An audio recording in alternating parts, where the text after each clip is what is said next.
All right, welcome everyone to the latest virtual meeting of the Northern New England chapter of SABR. I am Bruce McClure, the chapter chair, and we always hold our meetings in conjunction with the Gardner-Waterman Chapter of SABR in Vermont, Dr. Clayton Truder, chair. Now, tonight we have a very, very special guest.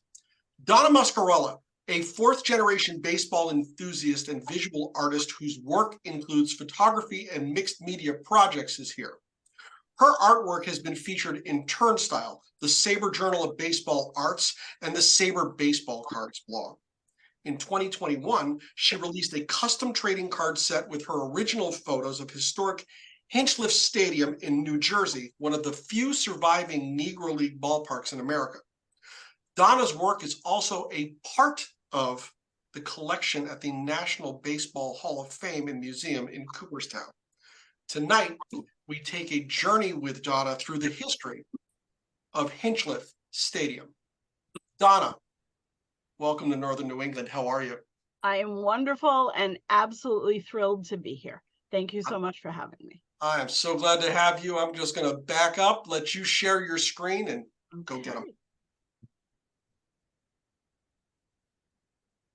Come on.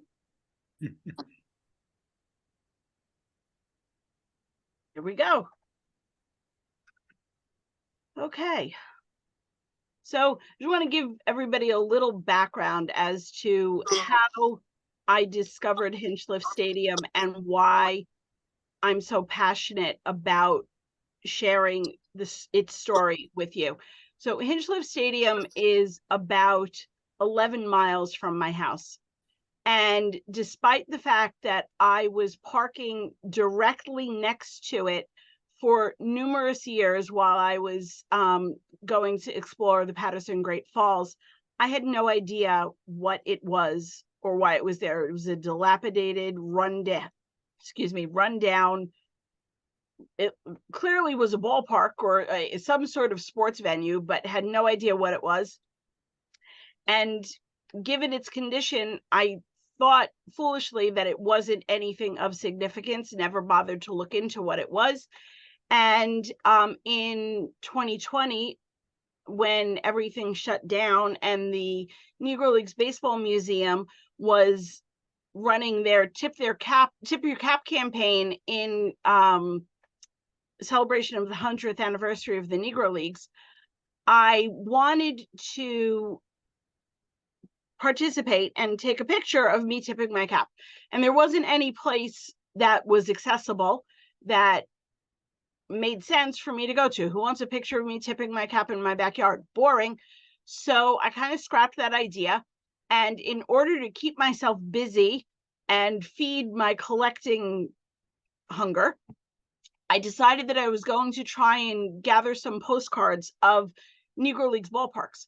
So God bless the Google algorithm that knew that Hinchliffe was close by. And when I looked to find out to generate my list of ballparks, lo and behold, Hinchliffe pops up at the top of the list. And I was like, you've got to be kidding me. That's what that is. So went over there, took the picture, got goosebumps on top of goosebumps, knowing about the history of the place. And right then and there decided that I wanted to produce that trading card set to start my journey of sharing the story of Hinchliffe Stadium. So that led us to this point today. And now my slideshow, there we go. It was not advancing. Okay, excuse me. When people think of Alexander Hamilton and his ties to New Jersey, the first thing that will come to mind for most is his duel with Aaron Burr, which took place in Weehawken, New Jersey. And when most think of Hamilton and his contributions to our fledgling country, the Federalist Papers and his accomplishments as Secretary of the Treasury are likely foremost in thought. But did you know he also founded Patterson, New Jersey? He viewed the city's great falls and the power of the Passaic River as a tremendous energy source for the industrialization he believed was vital to the success of the United States. Patterson grew to be a manufacturing hub for silk fabrics, continuous rolls of paper, steam locomotives, airplane engines, and the first submarine. The city thrived, and in that thriving city was built one of the few Negro League stadiums still standing. Pictured here on the left is the current logo of Paterson, which celebrates its roots in industrialization and its current focus on tourism centered around the beautiful Great Falls. Next, we have the Alexander Hamilton mural that used to reside on an auxiliary building at Hinchliffe Stadium that was demolished during the stadium's restoration project, and then a few of my photos of the Great Falls. The design of Hinchliffe Stadium, named for the city's former mayor, John Hinchliffe, and mayor at the time, John V. Hinchliffe, was based on an Olmsted Brothers landscape engineering layout and the actual plans of Paterson architectural firm Fanning and Shaw. I mention the Olmsted Brothers because they played a role in the establishment of the National Park Service, a bit of trivia that ties in to a Hinchliffe Stadium fact I will get to shortly. The site selected for the stadium was a bluff next to the Great Falls and included a piece of property formerly used by the Society for Useful Manufacturers, the organization founded by Alexander Hamilton as Paterson was industrialized. Pictured here on the left is a crowd gathered for a sporting event at the future site of Hinchliffe Stadium, and a Hinchliffe Stadium model for public view sculpted by Gaetano Federici.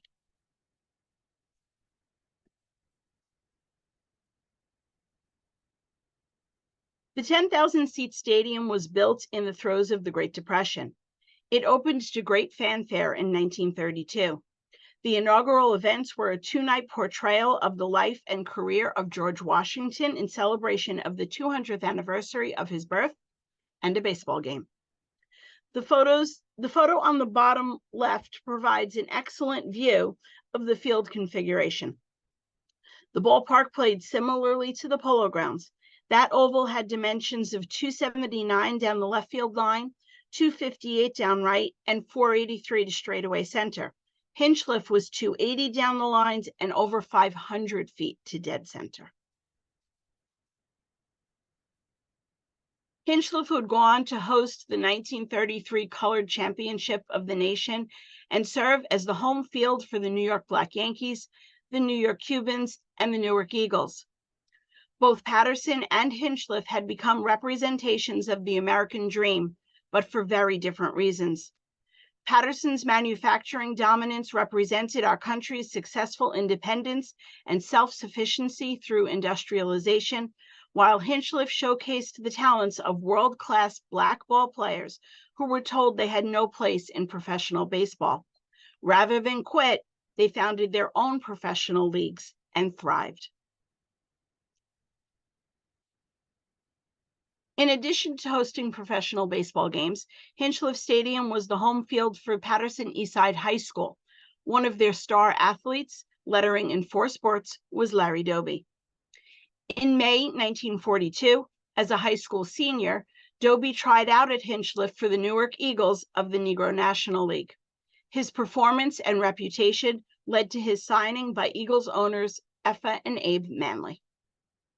Doby played for the Eagles in 1942 under the name Larry Walker to shield his identity and allow him to retain his amateur status so he could attend Long Island University on a basketball scholarship. From 1943 to early 1946, Doby served in the United States Navy.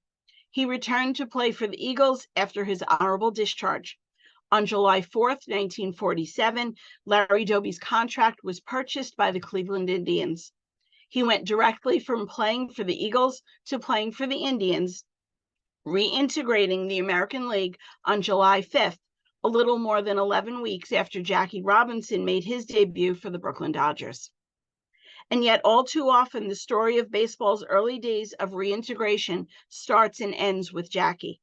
Larry suffered the same indignities, received the same death threats, and was shunned by some of his teammates. Jackie Robinson deserves all the credit he gets, but Larry Doby doesn't get all the credit he deserves. The photo on the right here is of the Larry Doby mural at Hinchliffe Stadium. This mural was painted next to the Alexander Hamilton mural that I showed in an earlier slide, and sadly was also demolished during the restoration.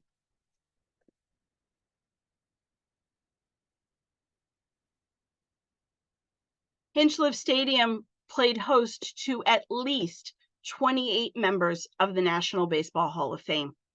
And you can see the list here. I've broken it down into 3 parts. The first column and the second column up to Judd Wilson, it shows the players that played Negro Leagues games at Hinchliffe Stadium. Effa Manley and Alex Pompez owned teams that called Hinchliffe Stadium home. And that last column shows members of the National Baseball Hall of Fame who played exhibition or barnstorming games at Hinchliffe Stadium. So again, 28 members in total, but wait, there's more. You'll notice that Jackie Robinson is not on the list. While the application for Hinchliffe Stadium to be included in the National Register of Historic Places, prepared in 2003, includes mention of Robinson playing there in 1945 as a member of the Kansas City Monarchs, that claim has not been backed up by the extensive box score research conducted since. Alex Pompez, with the help of his former New York Cuban shortstop Horatio Rabbit Martinez, constructed the initial talent pipeline from the Dominican Republic that brought Juan Marichal, the Alou brothers, and Manny Mota to Major League Baseball. Hinchliffe Stadium was a popular venue for a plethora of entertainment: rodeos, wrestling, boxing, concerts, racing, soccer, and comedy shows all resulted in crowds heading to the stadium on the bluff. Tito Puente and Sly and the Family Stone performed at Hinchliffe. One of Duke Ellington's last concerts was held there. Babe Ruth visited Hinchliffe as a promoted guest for Diamond Gloves amateur boxing. There are stories of more celebrities, baseball and otherwise, visiting Hinchliffe as boxing spectators. And some pretty famous boxers fought there too, including Jake LaMotta and Rocky Graziano. Midget car racing was brought to Hinchliffe by Ed Otto, a founding member of NASCAR. Pro wrestling superstars Stu Hart, Gorgeous George, Chief Jay Strongbow, Jimmy Valiant, and Gorilla Monsoon had matches at Hinchliffe. Jim Thorpe played baseball at Hinchliffe with his barnstorming Oakland Indians. Comedy one-line master Henny Youngman performed at Hinchliffe, as did Abbott and Costello several times in Lou Costello's hometown stadium. It's wonderful to imagine people sitting in the stands and roaring with laughter as Who's on First rolled off Bud and Lou's tongues. As a side note, while their performance shown here is from the movie The Naughty 90s and not an appearance at Hinchliffe, a nod to Patterson appears in the scene's backdrop.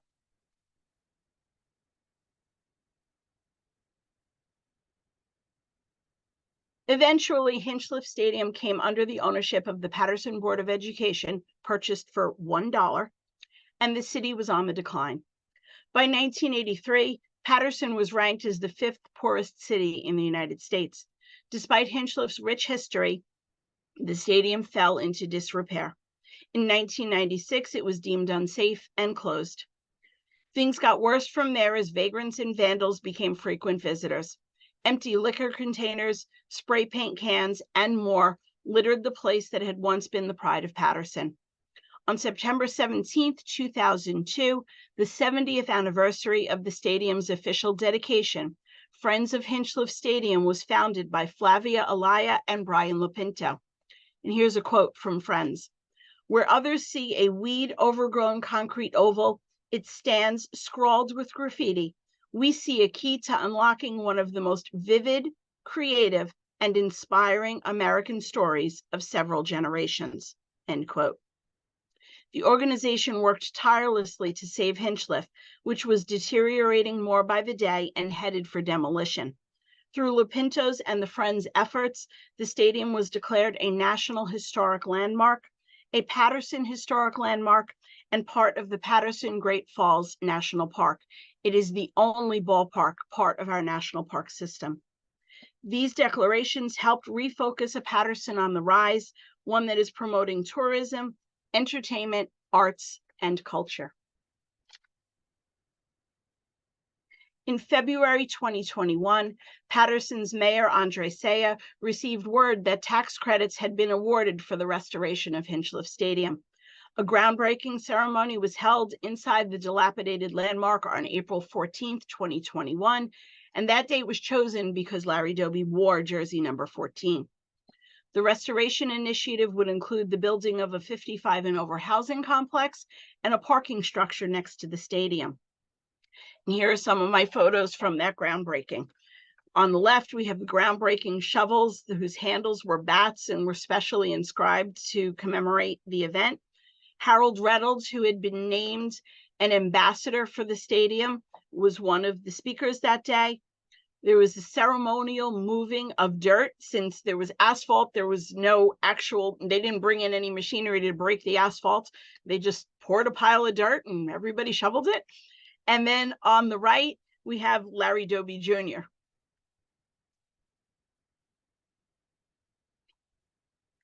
In the midst of the restoration, which ran approximately $10 million over the $94 million budget announced, excuse me, in 2021, news broke that Hinchliffe would be the new home for the New Jersey Jackals of the Independent Frontier League and MLB Professional Partner League.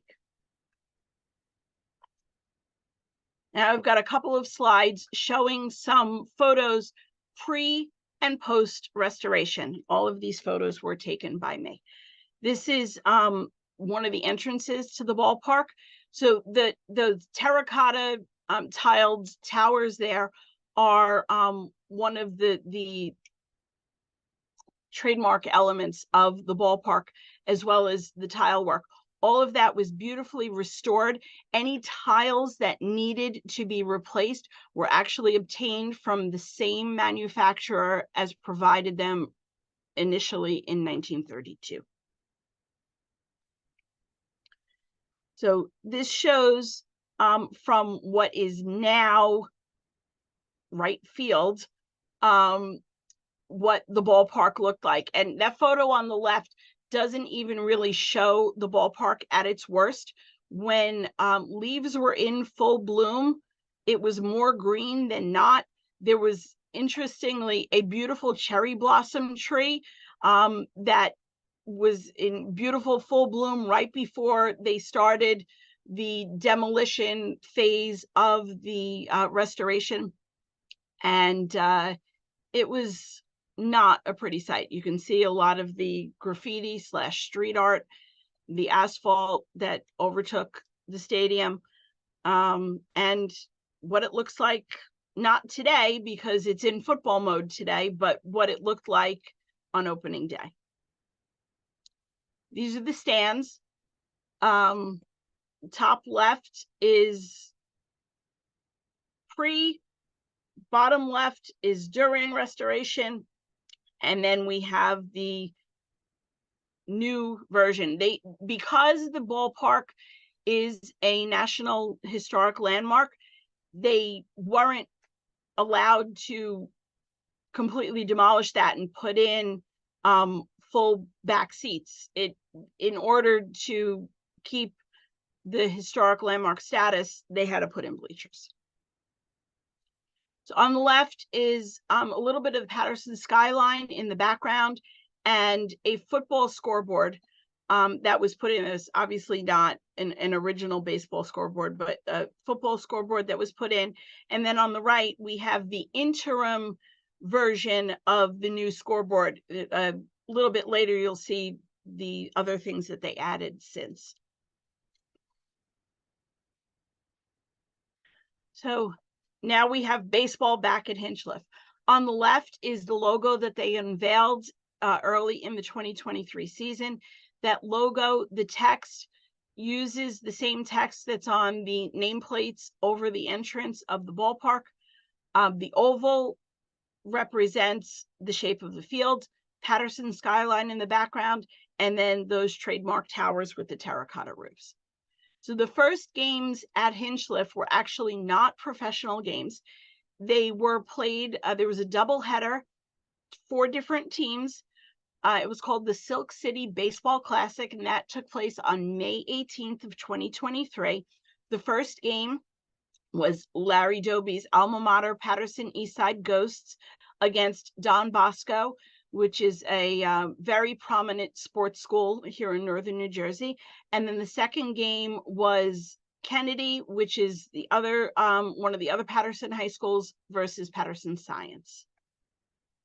Now, you can see in that photo on the bottom right there, as the ghosts were stretching, they were still securing down the billboards along the outfield fence.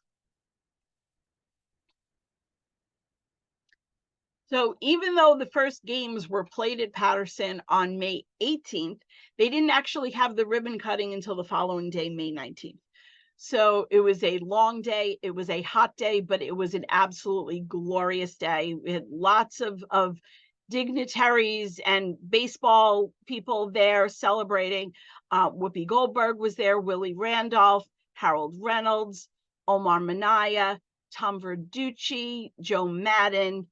I know I'm forgetting people, but so it was a wonderful day celebrating the history of the game. Larry Doby Jr. unfortunately was not there because he works as part of Billy Joel's concert crew, and they were out of town for a gig, so he missed it.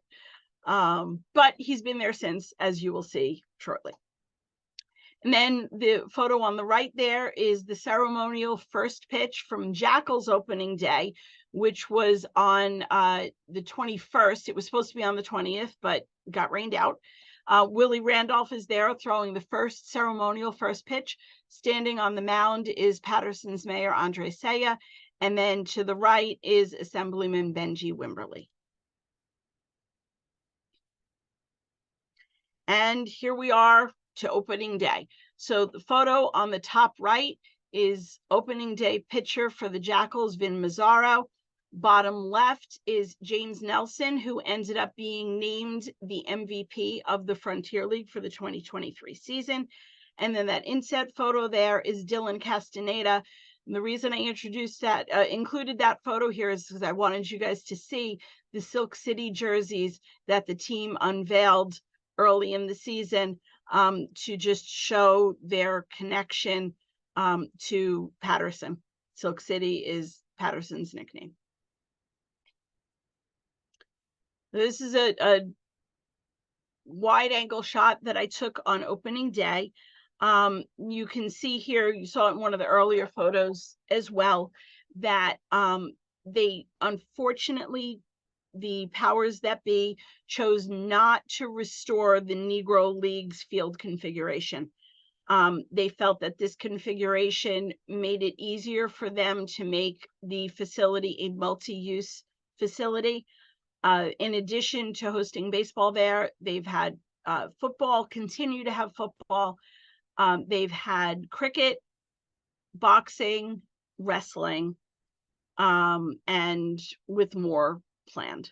So it's unfortunate that this is the way that they chose to present it, but regardless, it's better than a wrecking ball, so I'll take it.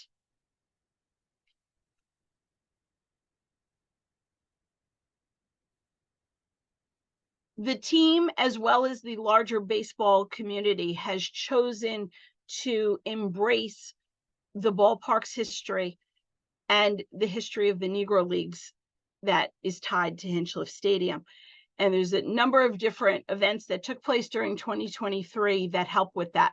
The photos on the right side of your screen are from part of a two-day event that took place on Juneteenth and the day following in conjunction with Major League Baseball for the first portion of the day, and the National Baseball Hall of Fame and Museum for the entirety of the two-day celebration. So the celebration kicked off with Josh Rawitch and the plaque from the Hall of Fame gallery. They actually took Larry Doby's plaque out of the gallery and brought it to Hinchliffe Stadium. And it's very, very rare that a plaque leaves the gallery, but they felt that the promoting Hinchliffe Stadium, as well as making an announcement about the new Negro Leagues exhibit that's going to be opening at at the Hall of Fame next year, warranted that kind of monumental gesture. So the new exhibit is going to be called The Souls of the Game, Voices of Black Baseball. And that is scheduled to open, last I heard, Memorial Day weekend, which is the weekend of the Hall of Fame Classic. And as part of the bigger Black Baseball initiative, they had, you see in the bottom right, they had a clinic the following day. It was a school students' day at the ballpark with the 10:30 game. And they had a hands-on clinic to get kids involved and interested and excited about baseball.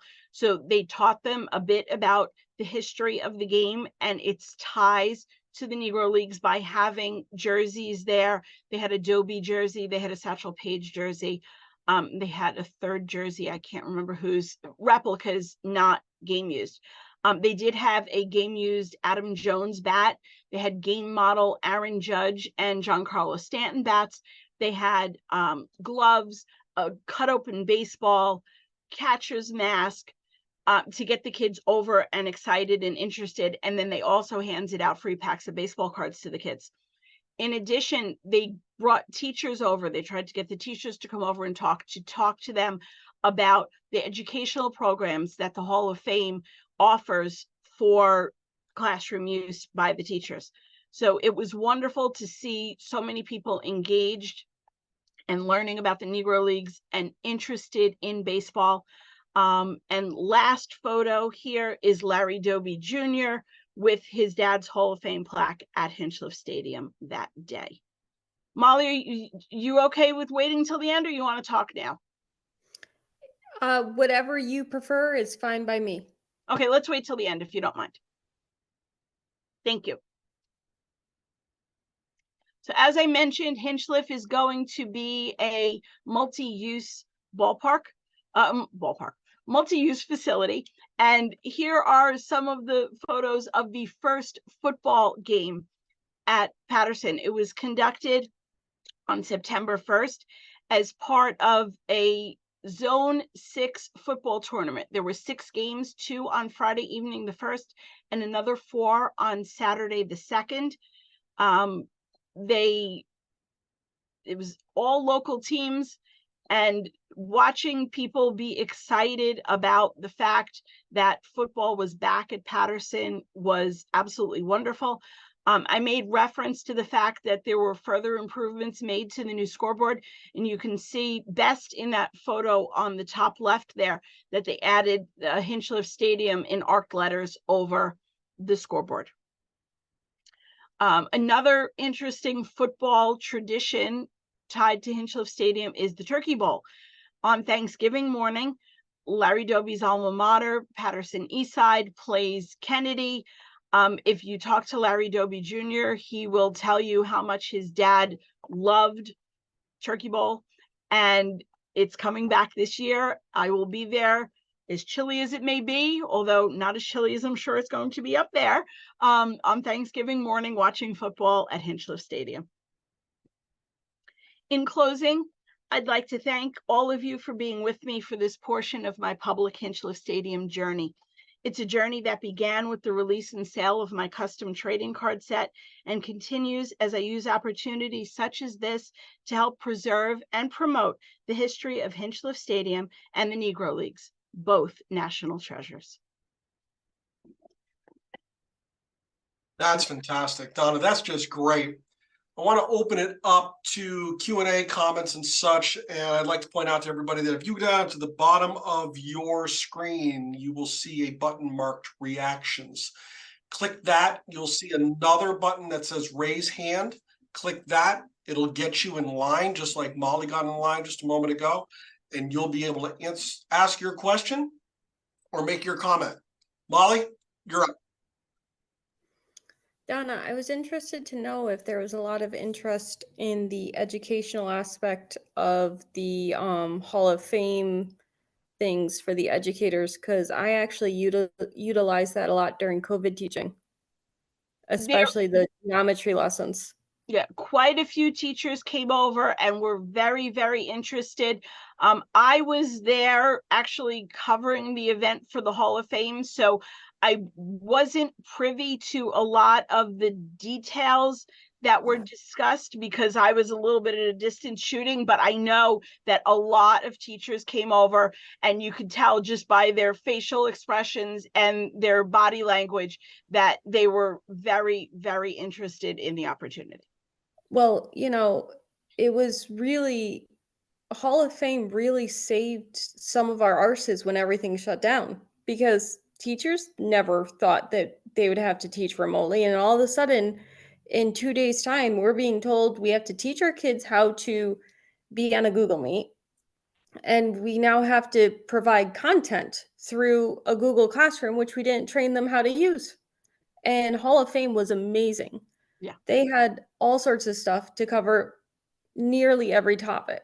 It Yeah. was amazing. Their education department, led by Bruce and Stephanie Yeah, and Bruce Leah. Markison, we know Yeah. him personally. Yeah, they're absolutely wonderful. And watching Stephanie and Leah engage with the teachers and the kids, and there were some kids that when they walked away from that hands-on table there, ran over to their teachers and got the teachers to come back and talk. So it seems like it works. Yeah. I was very honored to be able to witness what was going on, and I hope that at some point I'll get to kind of see it in action somehow in the classroom.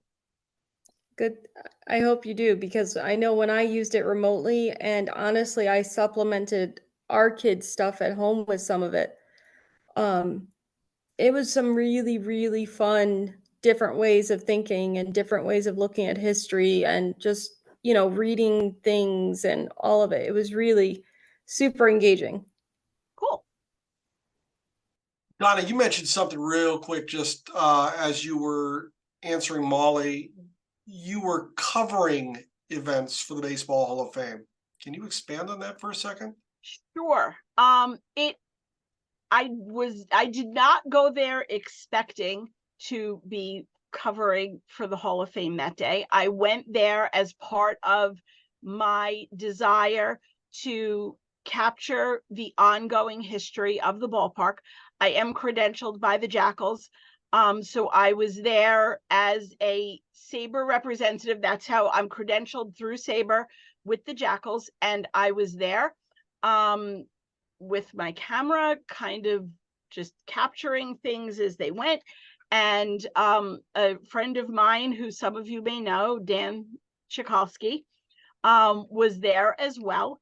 And he knew John Shestakovsky and got word through John that Major League Baseball had sent a photographer, but they only stayed for the clinic.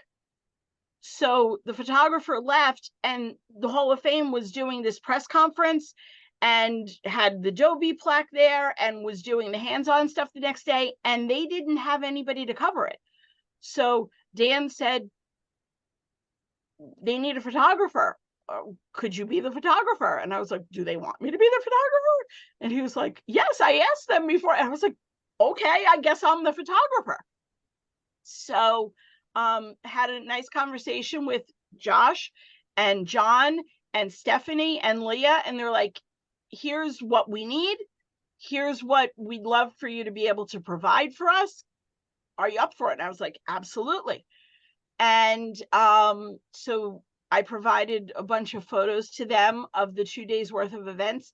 And out of that whole discussion came the knowledge that one of Kelsey Whitmore's jerseys, and for those who don't know, Kelsey Whitmore is a woman who plays in the Atlantic League for the Staten Island Ferry Hawks. And that's a team that I spend a lot of time with as well. And they had just received a donation of her Crayola jersey that she wore for exactly one game.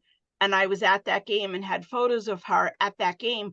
and they want to be able to use the jersey at the hall, and to have photos of her in that jersey to pair with the jersey was something that they were very interested in. So I donated some of my photos of Kelsey in that jersey to the Hall of Fame, and they're now using them when they use, wherever that jersey goes, my photography goes. That's terrific. Glenn Vassy, you're up. Got to unmute. There we go. There you go. Yeah, couple of things. Thank you very much. It's a wonderful presentation. Thank you. Glad to see you in an Eagles jersey. That's my favorite. Oh, you know, I failed to mention, I think I blew right by it. I did. Okay, back up for a sec. So there's a story, I'm putting my glasses on.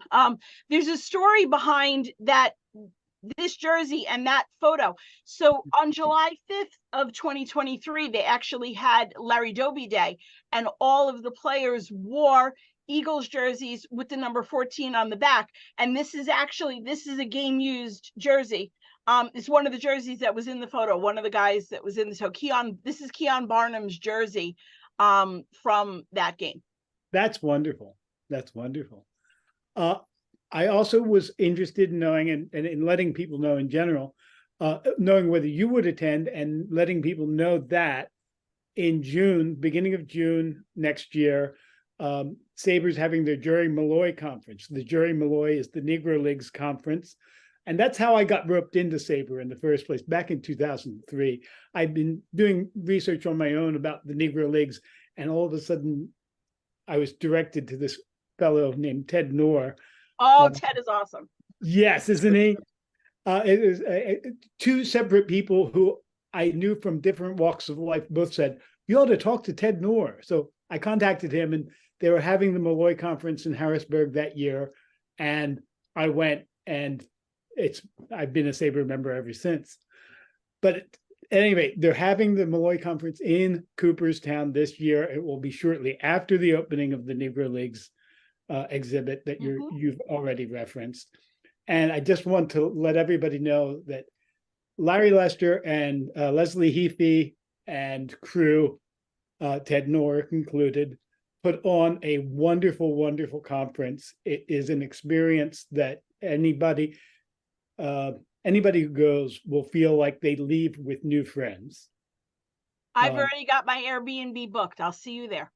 Okay. So anyway, I'm hoping to attend, and I hope to see several of these faces there. So anyway, thanks again for a wonderful presentation, and this is right up my alley. I'm very excited by all of this. I'm looking forward to part 2. Thank you. Susan Nelson, you are up. How you doing tonight? I'm doing great. How are you doing? Doing terrific. Glad you're here. Oh, I'm just waiting for you. Oh, just a wonderful presentation. I'm so excited by the transformation of that park. The restoration is beautiful. And I love Donna's enthusiasm and her photos and everything about it. My question is, it looks like that the stadium went in concert with some redevelopment of that particular part of town, inner city, which is very refreshing to see. Have they got funding to keep for the upkeep now? And who's paying for that? Okay, the stadium is actually owned still by the Patterson Board of Ed. So the responsibility ultimately falls with them. But I believe that there is some combination of things, right? There's income coming from the parking structure. It's supposed to be a self-sustaining project. Now, hopefully, the Patterson Board of Ed does a better job of sustaining the place than they did last time. Being that there are so many eyes on it now, I'm hopeful that that's going to happen, but without a crystal ball, I don't know. It would be an absolute shame. Like I said, this thing has national attention now, and I think, it's kind of, I don't want to say it's too big to fail, because I'm not that naive. But it is, there are a lot of people with a vested interest now, let's put it that way. Imagine a baseball park that pays for itself. Imagine. Now, interestingly, this is one of the weird parts of it, and this is where I don't want to say my skepticism comes in, because I still believe that this can be a tremendous success. But I haven't seen the actual document, but I have heard from several different people that the Jackals are there rent-free for the first 6 years. So I don't know. Well, that's better than the Las Vegas A's being there rent-free for 15 years. Yes. So, I mean, at least the Jackals are independent and could probably use the help. Yeah. Yes. And again, I still say it's better than a wrecking ball. And through programs like mine and other people who are out there singing the praises, and friends of Hinchliffe Stadium who are doing everything they can to get more eyes on this almost daily. I mean, I'm in pretty close contact with the president, and the lengths that he's going to get more eyes on this place is rather impressive. So we're just going to be hopeful. And look, Larry Lester in 2000 conducted an interview, or he was the guest on a podcast hosted by a friend of mine, and Matt specifically asked, his name is Matt Costello, and the podcast was called Pretty Big News. And Matt had Larry on and specifically asked him, hey, do you think that the Negro Leagues will ever get recognized as a major league? And Larry Lester said, no. And I discovered Hinchliffe in 2020 and never thought that 3 years later, I'd be walking a fully restored ballpark. So I know not to put too much into what I think I know. And I'm just eternally hopeful that things are going to continue to improve. Dixie Tarago, you're up. Thank you very much. Great show, great pictures. As a photographer myself, I know one thing, and that is you never have to ask a photographer if they would like to take some pictures, even if it's a spur of the moment idea. So true. Never twice. So true. Anyway, you mentioned in your speech that there was a $10 million overrun. Do you know how that was overcome? Because that's a good chunk of change. I don't know specifically who forked over the money. I know that it came from government funding. It was not private funding. And this is a case where I am going to use the term too big to fail. And a lot of the delays were due to supply chain shortages and difficulties getting things during the pandemic. They never stopped work. But they had a lot of weather issues, and they had a lot of supply chain issues. And it was more related to that and cost of goods increasing substantially than issues with discovering things that they didn't know about beforehand. And people were just really, really dedicated to the cause. And yeah, $10 million is a lot of money. And I don't know who decided what we were going to go without in order to get Hinchliffe, but it happened. Another question is, it must be good. And I'm saying this because the National Park Service is my alma mater, so to speak. It must be good to have them at least connected to the stadium in some way. Absolutely. Absolutely. I mean, the Great Falls are right next door. You can hear them in quiet times at the ballpark. You can hear the falls from the ballpark. And in every big event that's happened, they've had a presence and they've been there singing the praises of the place. Even before the ballpark, before we knew it was going to be saved, in their visitor center, they would talk about the history of the place, and they're a wonderful ally to have. I mean, look, the National Park Service does a tremendous job in general, but this is a little bit outside of the realm of what they're used to, right? As I said before, it is the only ballpark in the National Park System. And they are absolutely fantastic about making sure that people know about the place. Willie Highland, how you doing, buddy?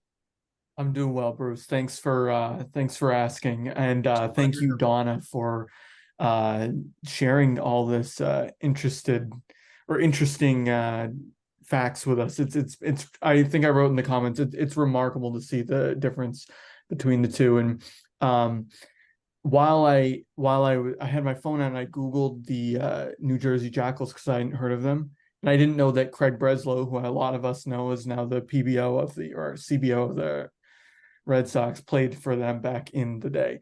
Yes. My question, though, is similar to Susan's in a way, and it is about the Jackals. Do you know if there are, I know how fragile independent baseball teams are because Old Orchard Beach, not too far from where I live, has had, I think, 3 or 4 in the last 15 years that have gone in and out of a very similar ballpark, in maybe not in age or in history, but in the themes of neglect. Do you know if there are any plans if something were to happen to the Jackals? Like, would high school teams play there? Would there be state championship games there? Would there be a home for a team there if something happened to that franchise in the Frontier League? Well, I'll address a couple of different things that you said. The Patterson Board of Ed is supposed to have exclusive use of that stadium for, I believe it's 180 days of the year. So right now, with baseball season over, Of course, it is an active ballpark. I don't know if during baseball season, if the Patterson Board of Ed is allowed. I mean, like, I know that they had graduations there and stuff, but I don't know if they're playing baseball there or not. Quite honestly, it was a wonderful whirlwind summer for me, and I tried to get to as many events there as I could. But baseball wise, I did not get there for anything other than Jackals baseball. But because of the fact that there is that exclusivity agreement that the Patterson Board of Ed has, interestingly enough, the Jackals had to play their, I think it was last 2, maybe last 3 home games of the season, as well as their entire postseason at another ballpark. Now, strangely, and you would think this is a conflict of interest, the gentleman who owns the Jackals also owns the Sussex County Miners of the Frontier League. So you have one guy owning 2 teams. The Sussex County ballpark is a little over an hour away from Hinchliffe, and he owns that ballpark. So he had the team there for those last few games. Now, part of the reason why the Jackals moved to Hinchliffe in the first place is because the stadium where they had been playing, Yogi Berra Stadium, on the campus of Montclair State University, right next to the Yogi Berra Museum and Learning Center, needed help. A year after the Jackals left there, that place is now under a massive restoration project. So it's interesting, the domino effect of this. Would another professional team move in if the Jackals moved out? I would hope so. I mean, the Atlantic League seems to be doing a lot of shuffling. I don't know, but it won't be abandoned. That's for sure. Right, and that, correct me if I'm wrong, but you mentioned the Staten Island Ferry Hawks earlier. Isn't that a very similar situation when they decentralized the minor leagues and the Staten Island Yankees left? Is that the same ballpark that they used? That is the same ballpark. Okay, so it's a very similar situation there. So Okay. what the chain of events there was, the Penn League got dissolved, right? The Yankees abandoned, well, first the Yankees abandoned their Staten Island team. The New York Penn League got dissolved. The Somerset Patriots got picked up by the Yankees as their AA team. So they transitioned from an Atlantic League team to an affiliated AA team. That opened up a slot in the Atlantic League. And John Katzimatidis of Gristedes fame, I don't know if you guys know Gristedes up there, but Gristedes is a big supermarket, New York City-based supermarket down here. That's just one of the things that he's got his hands in. He also owns WABC radio here in New York. So he's the guy. John Katzimatidis and another gentleman by the name of Eric Shuffler got involved and said, hey, we want to bring professional baseball back to Staten Island. And the slot came open in the Atlantic League and they moved in, got the ballpark. They've since put in new seating and have a bunch of other upgrades planned, as well as did a bunch of stuff before that first season. And it's a professional ballpark again. Thanks for giving me that extra context. It helped answer a little bit of my back of my brain questions. Thank you. You're welcome. You're welcome. Go Ross, you're up, man. How you doing, Joe? You can unmute, my friend. We're gonna have you unmute. Let's try that again. Thank you. First thing has nothing to do with this, but I happen to notice over the times that I've been here, Gus doesn't have a heck of a lot to say. No, he's a man of very few words. He's very important in the neighborhood. He is the head of security for our neighborhood. We are safe because of him. He doesn't say much. Getting back to the real topic, Donna, great program. Thank you so much. Thank you. It was excellent. I'm from Nashua, actually not originally, but I live in Nashua, New Hampshire, which is the home of Holman Stadium. I don't know if you've been there. I have not. That was the first integrated ball team in the modern era. The Nashua Dodgers in 1946, because they had Don Newcomb and Roy Campanella played there, for which their numbers are on the wall somewhere anyway. Very cool. But that just made this all better. It's a much better story because I know that. So I just wanted to thank you for doing a wonderful job. Thank you so much. And now I have to thank you because you just gave me goosebumps, because my dad's first favorite baseball team was the Brooklyn Dodgers. So Don Newcomb and Roy Campanella hold a very special place in my heart. And that's where they started. Well, not from the Negro Leagues, but when they got past that, they started with the Nashua Dodgers. Very cool. Very, very cool. Let me know when you're coming up to visit, Donna. We'll put you up. We'll take you down to Nashua so you can see Holman. Oh my gosh, I would absolutely love to. I need to start planning my 2024 and beyond travels. I as Glenn had me mention, I will be at the Malloy, or I'm planning to be at the Malloy conference.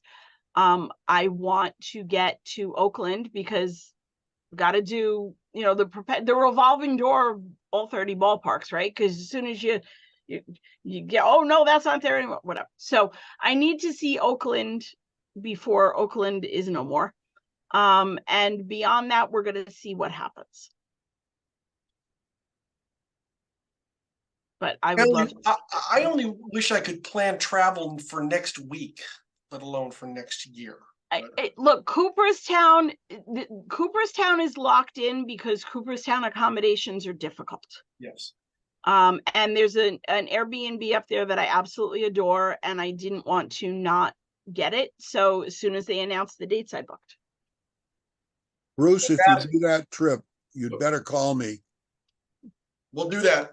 And speaking of travel, if anybody is going to be down this way and wants to go to Hinchliffe, off season or not, I'm more than happy to, as long as it works well with my schedule, I am more than happy to meet you there, meet you someplace else, take you there, show you around, take in a game together, whatever the case may be. So Bruce has my info. I'm on social media, Twitter, Instagram, X, Instagram, Threads. But please, if you're going to be in the area, get in touch. I would absolutely love to take you there. Let's go back to Glenn. Two things that came up since I last spoke, which one is definitely see the Coliseum in Oakland. The expansive foul territory that I got to watch during World Series in the early 70s really does help make it a pitcher's game, which has always been my preference to see a low-scoring game if I have a choice. It's a much maligned stadium, but I have always enjoyed going there. And I've been there several times. I have a son who lives out in that area. The other thing is, it's a Northern New England chapter. I am here in Lancaster, Pennsylvania, and we have had actually a continual Atlantic League team, the Lancaster Barnstormers. Barnstormers, sure. And they've been very successful. And it has not been a revolving door, which I anticipated it would be because of the Atlantic League's early history. Am I remembering right? Did the Barnstormers win the Yes. Atlantic League title, right? In 2023? I thought 2 so. years in a row now. So Congratulations. So yes, and if you're ever down in Lancaster to catch a Barnstormers game, you make sure you get in touch with me. I will. Okay, thanks. This has been a fabulous presentation. Donna, you did a great job. Thank you so much for doing this. I really appreciate you. I so enjoyed being here. I love talking about this place and its history, and it just, thank you for letting me bring a little corner of my, oh yay, Larry Derby cards, yay Dixie, a little corner of my baseball happy world up to Northern New England. So thank you. Well, we're actually going to take a couple of weeks off, Glenn, and we're gonna go dark for a couple of weeks. But when we come back Tuesday, December 5th, guess who's gonna be here? That's right, Donna's coming back. She's got another presentation that she's going to give us, this time on her artwork and her baseball fandom journey. If you think this one was good, the next one is going to be even better, and you need to be here to watch it. That's going to be Tuesday, December 5th, 7 o'clock Eastern time, right here on Zoom. Links are going to be out on social media and everywhere. You know how to find them. Donna Muscarella, thank you so much for doing this. I appreciate you. This was wonderful. I had an absolute blast. Thank you so much for giving me the opportunity.